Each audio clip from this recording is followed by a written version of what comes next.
The Poco M7 Pro is getting official on December 17th, and ahead of that we've already seen it getting a bunch of different certifications across the globe.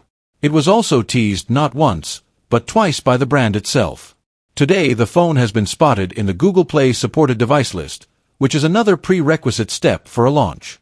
The listing confirms the phone's name and model number for India, 2409 FPCC4i, as well as its Beryl codename. The Google Play listing hasn't revealed any more details about the device, but Poco itself has already confirmed that it will be powered by MediaTek's Dimensity 7025 Ultra SoC, paired with up to 8 GB of RAM.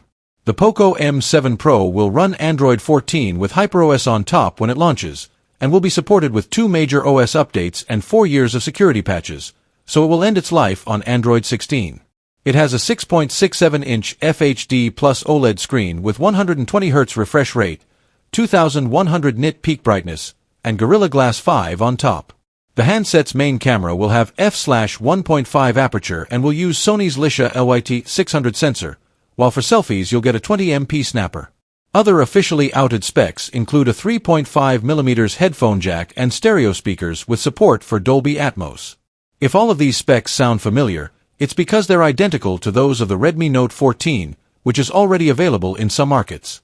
Of course we don't have the full spec sheet for the Poco M7 Pro yet, so other details may differ, but so far the M7 Pro is definitely looking like it's going to be a rebrand job.